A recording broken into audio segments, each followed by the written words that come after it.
The fact that in his spare time, he maybe tweeted a right, he has as a human being. And I think the idea that we should be trying to curtail him. Carl Benjamin challenges Sadiq Khan's woke London. Here's the truth. You're not going to believe the way this one's unfolding. While most people were scrolling past the latest celebrity drama, a political storm was brewing in London, and now it's spilling out in the open. Carl Benjamin, the commentator known for his no-holds-barred approach, has set his sights on London's mayor, Sadiq Khan. And he's not just poking at policies. He's taking direct aim at what he calls the woke rebranding of one of the world's most historic capitals. And let's be clear, this isn't just a Twitter spat or a quick clip on a podcast.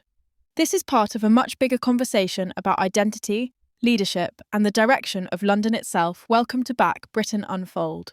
So, what exactly happened?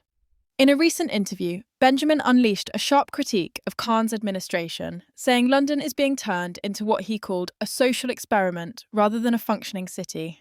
He pointed to policies around policing, free speech zones, and cultural representation policies that Khan argues are about fairness and equality, but that Benjamin believes are tipping too far into ideological territory. London's becoming unrecognisable, Benjamin said. It's not just about who's in charge. It's about the vision they have for the city and whether it still serves the people who live here. The mayor's office responded in a carefully worded statement.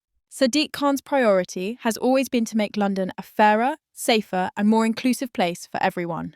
These claims are politically motivated and do not reflect the reality of the progress we're making. But here's where it gets tense. Benjamin isn't the first to call out Khan's approach, but his framing using the term woke London has lit up the conversation in a way few expected.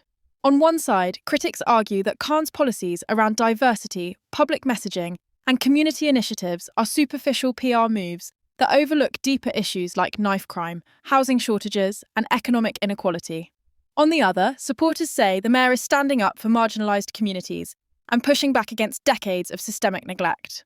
One political analyst told a local outlet, "This isn't really about one word woke. It's about whether Londoners believe the city is heading in the right direction under Khan's leadership, and the polling is split almost down the middle."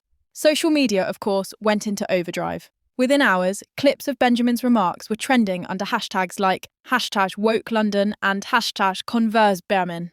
One Twitter user wrote, "Benjamin's right. You can't fix crime and housing by changing slogans and adding more rainbow flags to government buildings." Another shot back, "Calling London woke is just a way to dismiss real progress. Khan's done more for community cohesion than any mayor in decades." TikTok edits followed, podcasts debated it, and YouTube live streams ran with headlines like, "The Fight for London's Soul." Here's the bigger picture. This clash isn't just about Khan and Benjamin. It's about a cultural divide playing out across the UK.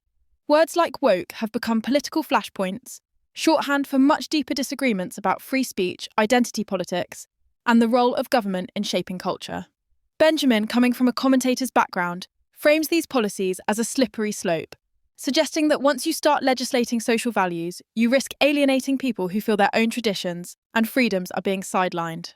Khan, from a political leader's perspective, frames them as a moral obligation, saying that without actively addressing discrimination and inequality, the city risks deepening divides. And somewhere between those positions are millions of Londoners just trying to pay their rent, get to work on time, and live in a city that feels safe and fair. Insiders are weighing in too. A former City Hall staffer, speaking on condition of anonymity, told a newspaper, "The mayor's team knows this woke label sticks in certain circles, but they also know it energises their base. This is as much about political positioning as it is about policy." Another commentator noted that this exchange could ripple into the next mayoral race. If Benjamin's criticisms gain traction, expect challengers to position themselves as the anti-woke alternative. That could seriously reshape the electoral map. This was today's important update.